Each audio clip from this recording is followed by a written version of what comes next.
Hello everyone, and it's time to take a look at Michael Bay's favourite class. We are of course looking at the Powertech. Go away, Okay. Mako. Oh, she agreed with me. Oh, fair enough. Alright, so we are looking today at the Powertech. The burn things to the ground and then continue burning them when they're ashes spec of the Powertech. One of the most fun DPS specs in the game. We better get in quick with the 3.0 overview before we get nerfed, because you know, I've seen some of the patch notes for the upcoming patches. Bad times, especially for shadows. And why did they hate on shadows? You knew it wouldn't last for shadows. But anyway, let's get to the Powertech. Let's talk about what is new. Our first new ability that we find at level 10 is Flaming Fist. Oh yeah, it basically replaces your Rocket Punch. So it does a bit more damage than Rocket Punch. It does a bit more kinetic damage. Yeah, kinetic damage. It does a little bit more kinetic damage. It also deals additional elemental damage, which is pretty nice. So you get a bit of kinetic damage and a bit of additional elemental damage. Of course, flame damage is elemental. Most of our attacks in this are elemental. Kinetic, elemental, most of them are elemental in this spec. So what else do we get that's new? We get Immolate. Where is Immolate? There it is. There. Immolate sprays the target with fuel and ignites it to do some nice damage. I told you this was Michael Bay's favorite class. I told you. We get to spray things with fuel and blow them up essentially. So that is our Immolate. It came from the advanced prototype, whatever the hell this was used to be called. It came from that tree. It was at the top of the skill tree, I believe. Immolate, we now have it in this one. We have lost Thermal Detonator though. I think Thermal Detonator is in the other tree now. In the middle tree as it was back then. It's now the bottom thing in the discipline system. Our new ability at level 57 is Scorch, or as I call it, Flame Shower, because essentially it looks like a shower of fire. Flame shower, that's what I call it. A little dot that lasts for 30 seconds. Does no immediate damage, but just deals periodic damage. The one thing to note about this is that there is no dot spreading in this spec. How the dot spreading works is if this target dies before Scorch finishes, then the Scorch will move to another target within 10 meters. It says it here on the tooltip. It makes the target susceptible as well for 45 seconds, which increases the damage taken from tech attacks by 5%. Basically means every single attack that we do as a Powertech, most of our attacks, I think 99% of our attacks, Rail Shot is the only thing I think that is tech. Everything is tech. All our burn attacks are tech. So 5% damage to most of our abilities after that is pretty nice. The other thing we get is Flaming Fist also makes our Rail Shot an automatic critical hit. While Combustible Cylinder is active, activating Flaming Fist makes your Rail Shot an automatic critical hit, which is nice. Again, it will always proc Rail Shot as well. It can only be used on targets suffering periodic damage. They're always going to have Scorch up. So our general opener will be Scorch. So you're going to keep Scorch on at all times. You've still got your Incendiary Missile as your other dot as well. But that is all really for the changes. The other big change is to Death from Above. We can use Death from Above while we're right next to the target, which makes this class a million times better. And this is the ultimate in cleave classes. This is the ultimate. If you love to cleave, this is the class to play. This is the class for you, certainly. So let's get to our utilities. We'll start with Gyroscopic Alignment Jets. We vent 10 heat when stunned, immobilized, knocked down, or otherwise incapacitated. Useful in certain scenarios, but not a general must-take thing. PvP, more or less, you're going to take it. It's nice to have that. Again, in fights where we are going to get stunned, then it's nice to have the 10 heat vented. It's more of a tanky thing, but again, tanks will probably want to take this. But again, for DPS, not really. Pneumatic boots, increase movement speed by 15%, nice little passive, good for getting to targets. Bear in mind that we do not have a gap closer. We still don't have it, despite all the improvements to this class, we still don't have jet charge. Jet charge is still the tank discipline exclusive, so getting that extra movement speed helps you get to the target faster. So especially if we're going between targets, again we're thinking of fights like Sword Squadron where we have to go from one target to the other. So again, that is pretty useful because we're going from the first one to the second one. I can't remember what they're called again, the two Sword Squadron. I just call them Sword Squadron. There's the Republic one and the Empire one. I just refer to them by that. Reflective armor. When close and personal is triggered, it will also deal damage. Close and personal is quite a nice little passive ability, but again, it'll deal a little bit of damage. Again, you can take this if you want.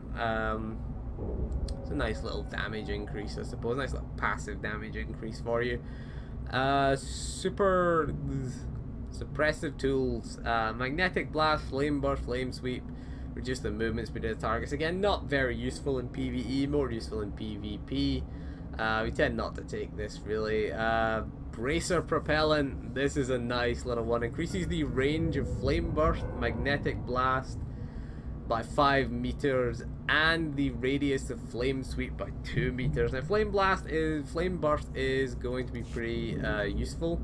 It's generally our filler in this spec. We get a couple of free ones after we use Rail Shot, and after we use Immolate we can get a free one. Rail Shot will grant us a free one, then Immolate will grant us another free one. So it's nice to have that, and again increasing the radius of flame sweep by 2 meters is very nice because flame sweep is very good for AoE. So increasing its radius is pretty nice. The next one is engulfing flames. Increase the damage flame sweep. Again, AoE situations, we can hit more targets and hit them harder. So again, very useful for AoE. A lot of times we have to kill ads in certain ops. We're thinking about fights again that are very ad heavy, like Sparky, like Malafar the Savage, those kind of fights. Useful for them where we have to get some ads killed fast, and we can just use this and get our 25% boost. Useful for questing as well. Iron Will, reduce the cooldown of determination by 30 seconds and the cooldown of hydraulic overrides by 5. Again, can be useful if we're getting particularly movement impairing abilities. If we look at fights again like Torque, oh my god, Torque on HM is a nightmare for melee DPS. Iron Will is essential. Get that hydraulic overrides popped, and as well you can get CC'd, so determination is pretty useful. Determination is your breakout stun, purges all movement, incapacitating and movement impairing effects, and having hydraulic overrides makes you immune to knockdowns, movement impairing effects, and physics. So again, pretty useful in those fights. We want to get out of fire as quickly as possible, and we do have a chance to be stunned in that fight. We're talking about Torque here. So again, Iron Will is pretty useful in that fight. Masterful, no escape, not the best for PvE. Grapple we don't generally use if we're doing PvE and we're not a tank, because it just generates threat, and we don't want to have threat. To be honest, we do not want to have threat as a DPS. So again, not that useful. Stealth Scan is useless in PvE as well, pretty much. Even things that Stealth Scan doesn't really bring them out of stealth. Pyro Shield is pretty nice. Your energy shield will ignite and hit the targets for some elemental damage. Pretty nice actually. While we're getting hit, if we assume certain fights that we're getting hit a lot, like the Underlurker, there's a lot of AoE damage going out, so we put that out, we're doing a little bit of bonus damage. Pretty nice. Increase the duration of hydraulic overrides by 4 seconds. Again, it's similar to Iron Will. We're going to use that in those fights with movement impairment effects, again because we're immune to movement impairment effects when we have hydraulic overrides up. So increasing its duration by 4 seconds is going to help us in those fights. It's also going to help us when we're just wandering around questing. Advanced Reel, just the cooldown of grapple, again similar to no escape. We're not really going to use that in PvE as a DPS, it's more of a tanking thing. PvP is pretty useful. Grapple as a DPS, you can separate groups, you know, you can pull a healer out of a group, is pretty nice. for that. Sonic Rebounder can be very useful in PvE. Sonic Missile protects all friendly targets in its area of impact, excluding you. So granting Sonic Rebounder. Sonic Rebounder is your AoE taunt as a tank, however it is your threat dump as a DPS. Sonic Missile should we say, not Sonic. Sonic Rebounder is the utility, Sonic Missile is the ability that it procs off of, so you can fire that off and you can protect people. Again, it's very useful on Torque. Saying Torque, hate that fight in HM if you're a melee DPS. Your tanks and your other melee DPS should will thank you for that, because again it just reflects damage back to the attacker, so it is very useful on bosses. Pretty nice. Prototype Electro Surge, not the best for doing PvE. Can be useful if things need to be CC'd. Then there's not a lot of fights though where we need to CC trash anymore. Not a lot in the operations where we need emergency CC.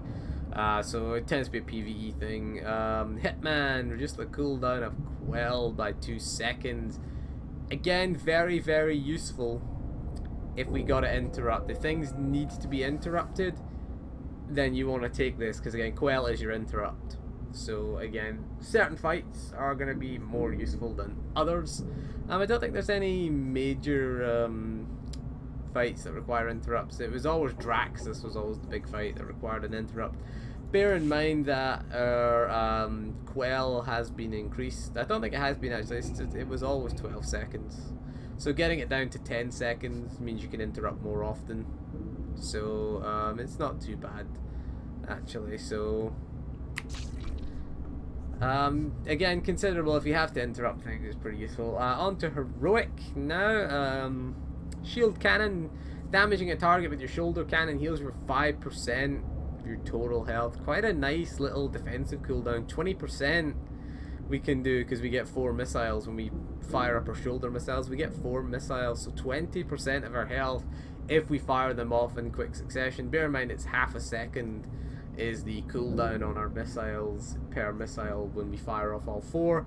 The shoulder missiles are being changed in patch 3.1.1 or 3.1.2, whatever the next big patch, or the next not content patch, but the next patch, because 3.2 would be the next content patch, but the next in between content patch is 3.1.1. This is being changed.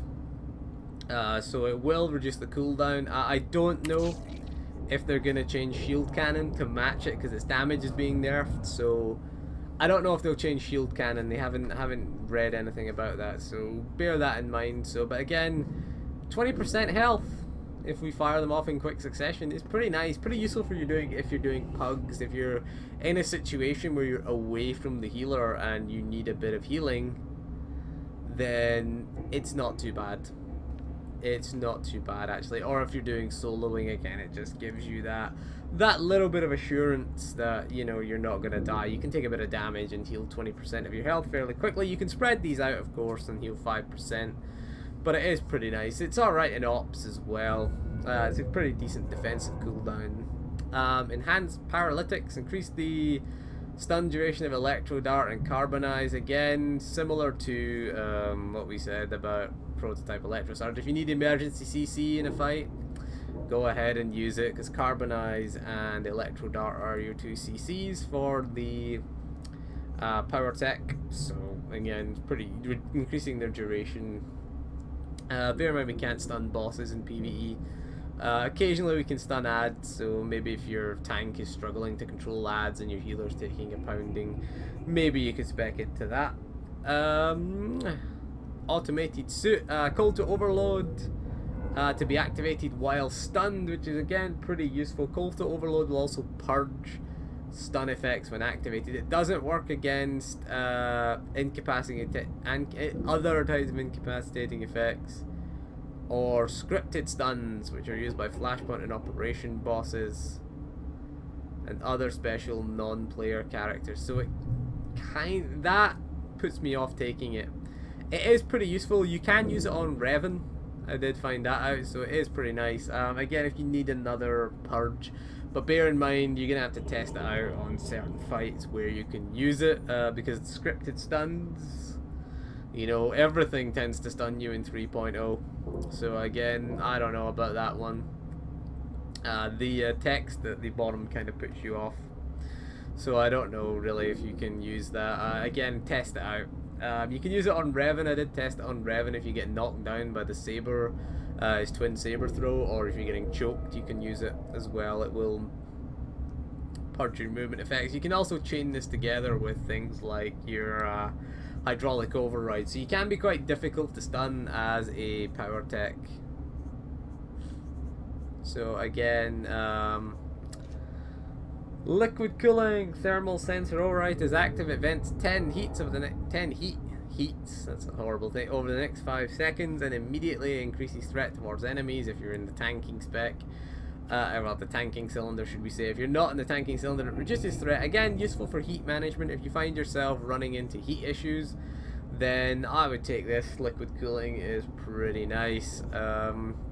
Fuel additives, explosive fuel increases damage done by 5% if you're in tanking spec, and increases damage reduction by 5% while ion gas cylinder is not active. So of course we're not using ion gas cylinder, we're not using tanking cylinder. So again, useful damage reduction. It is a 2-minute cooldown, so I don't think it's that useful. Bear in mind your shoulder cannon is 1.5 minutes. The cooldown on shoulder cannon. That's why I tend to take the shield cannon over fuel additives, because 5% damage, you're getting what, 5% damage reduction for 15 seconds, or you can have, you know, 20% healing, you know, over what, 1.5, what is it, 2 seconds, because it's half a second. So you can have 20% over 2 seconds, or 5% damage reduction for 15 seconds. But bear in mind, we can use shoulder cannon every 1.5 minutes. It's a 1.5 minute cooldown on shoulder cannon. This is 2 minutes, so take your pick between those two. But generally it's going to be between those two for defenses. Overdrive, increase hydraulic override, increases movement speed by an additional 45%. Again, useful for certain fights like Sword Squadron. Useful for torque as well, when we have to get the fuck out of things, because that is the fight. That is the GTFO moment that we have when we get the fire on torque. Get out of there, get out of there quickly. Again, you can chain these together. Iron Will, torque boosters, and overdrive work pretty nicely if you use all 3 of them. Again, you know, you get that extra duration, you're getting the cooldown reduced, and you're getting the speed increased. So it is useful. Again, useful for gap closing as well. These 3. So again, should be considered as well. Certainly a thing that I would consider. Efficient suit, increase the range of grapple and shoulder cannon by 10 meters and eliminate the heat cost of electro dart and carbonize. Not the most useful for PvE. Efficient suit. The range of shoulder cannon, generally we're always going to be at melee range. You could argue it may be a benefit if you're just starting out the fight, but then again, you can get overdrive and just get running in there and hit a bunch of things before you can, you know, you can get in there, before you can get anything done. So let's talk about our rotation. Rotation is going to be Scorch is our opener. Scorch is generally going to be our opener. So our goal is, we have 2 dots in this spec. Scorch, which is 30 seconds, and Incendiary Missile, which is 15 seconds. So you're going to be refreshing Scorch whenever it runs out. Incendiary Missile we refresh as part of our rotation. It works out pretty nicely, and so it works out pretty well into our rotation. So your goal is keep Scorch up at all times. We want to open with Scorch because it gives us that little benefit. Then we're going to go to Flaming Fist. Bear in mind we get the auto crit on our, what's it called again? Rail Shot, and then we're going to get a free Flame Burst. So we're going to fire off a free Flame Burst, then we're going to fire a free Immolate off, and then we're going to get another free Flame Burst. And then we are then going to, well, because we explained that, then usually we're going to fire off our Flamethrower. Then we're going to refresh our Incendiary Missile. It did come off a little bit early because I did have that delay, and then we are going to go to Death from Above as our next thing in our rotation. And the reason we use Death from Above is because after we use Flamethrower, what we get is the target becomes, what is it? It tells you, where's the thing? Rail shot does 10% damage to burning targets. Yes. Where is the thing? That tells you. Trying to find that ability. Ah, there it is. There, flame barrage.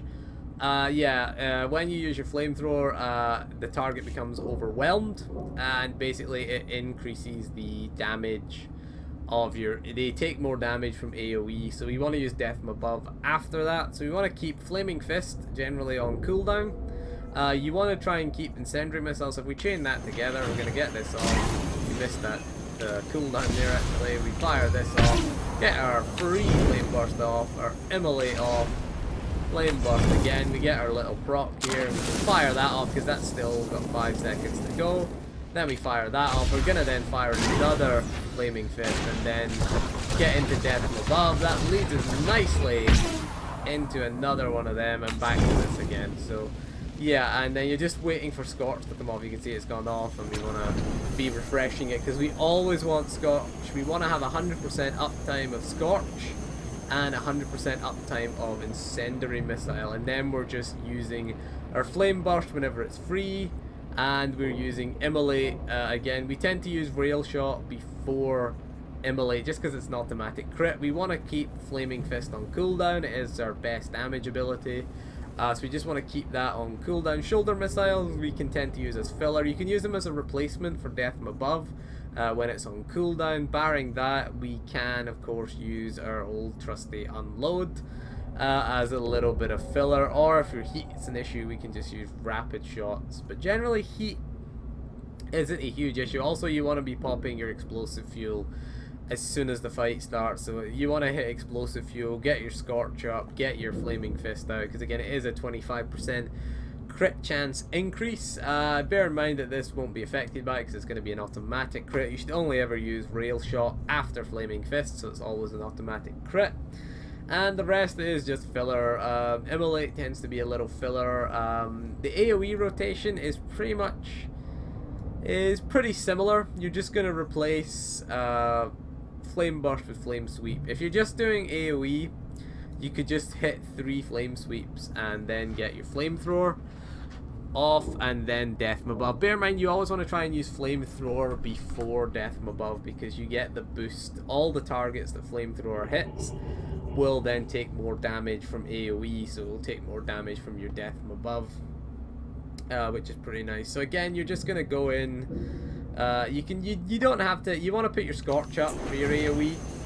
Then you can hit Flaming Fist, fire that off, then fire this off, fire an Immolate off, and then get a freebie. And there we are. We're right there. And then we're into Flamethrower again, and then we're into Death from Above. You don't really have to use Incendiary Missile if you don't want to. It's not really going to make a huge difference. But again, getting those free Flame Sweeps off is pretty nice. You can just go in if you want and just hit yourself a nice little Flame Burst and then start cleaving.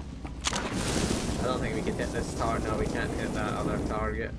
And then go into your rotation like that. Or again, if you want to save heat, you can just get them for free. But make sure you put Scorch up though. Scorch is what you're going to want to put up. Because bear in mind, if that enemy dies, Scorch lasts for 30 seconds. If that enemy dies after 10 seconds, then it will move to the next enemy within 10 meters and it will have another 20 seconds remaining. It will do this automatically, so you don't have to manage it.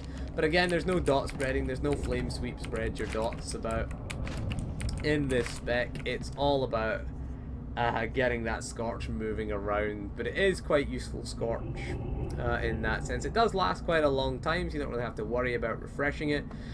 Generally we'll be refreshing this halfway through our rotation, generally before Death from Above. You always want to keep that Incendiary Missile up and then, you know, make sure you keep Scorch. So tracking your dots is pretty important. Actually, there are a few add-ons now that can track dots. We've got things like Star Parse can be used to track certain abilities apparently. I haven't had a go at that, I haven't set that up yet, but it would be useful for these. It can play a little audible, an audio cue to when your dot runs out and when you need to refresh it, which is pretty nice. It is a third-party application, though. It would be nice to have an add-on like a dot tracker, you know, something like World of Warcraft, where you get the little bars above the target thing, which tell you when your dots are about to come off. Would be nice to have that little add-on in this game, but again, it's just a case of keeping the dots up, keep Flaming Fist on cooldown, keep that off, and again, we'll talk about our gearing quickly. Gearing is... Now, I should point out this character is only in the kind of bog standard commendation 186 gear. We do have the accuracy cap, that's all we've done for this character as an augmenting. I do have the 192 shield, which I got from my commando. I just share it because it's a grey helix. It's doesn't matter whether it's healer or DPS. Power surge is what all of them come with, so just stick with them. So we do have a 192 augmented offhand, which is pretty nice for our damage. Generally what we want is 25% crit as a base minimum. We probably want to get above 70% surge. Alacrity is not huge for this spec, to be honest with you. It will speed up certain things like our flamethrower and our death from above. I would say maybe 3% alacrity for this one. You know, it's going to speed up our dot ticks as well, which again just means we'll be refreshing them sooner. And again, it just gets more damage out. So we've got no alacrity right now, but again, I would suggest maybe about 2-3%. Maybe not a lot of alacrity. Your priority is accuracy to the cap, obviously, and then it's 25% crit is fine. 70% surge. Surge would be more important, I'd say, just because we have that auto crit on rail shot as well. Plus rail shot does quite a bit of our damage. Flaming Fist tends to be where the majority of our damage comes from these days. So again, getting Flaming Fist to crit would be nice as well. I think, do we get a critical damage bonus? No, I don't think we get it. It's just rail shot and Flaming Fist deal 10% damage, additional damage to burning targets. So if the target is burning, generally the target will be on fire when we have Scorch off. So again, we want to get our Flaming Fist and our rail shot off as soon as we can. Our burning targets, again, it's elemental damage, so again, we're getting that off. We're also getting the 5% boost to our crit, not our crit, our tech damage when we have Scorch up as well. So that it lasts for 45 seconds. The dot of Scorch lasts 30 seconds. So we should have 100% uptime of Scorch. So we always have 100% uptime of that buff. The what is it? Susceptible, it's called. So we always have that. Our shoulder missiles, shoulder cannon, I tend to use as filler as a replacement for death from above. That's what I tend to use them for. Bear in mind, you can use them as a defensive ability if you have shield cannon. But there we go. That is all. Just blow stuff up and burn it. Essentially, that is our Powertech in a nutshell. Very fun class. It is, a lot of people are re-rolling to Powertechs and Vanguards. I've seen a lot of them in pug raids these days. A lot of people rolling with these. They are pretty much the flavor of the month class right now. So if you're thinking of re-rolling to one, get in there quick before BioWare ruin it, because you know what they're like. They do ruin they do like to ruin good classes. They're ruining the Shadow in the next patch as well. So that is all for this video. So thank you for joining me, and we'll see you again soon, and goodbye.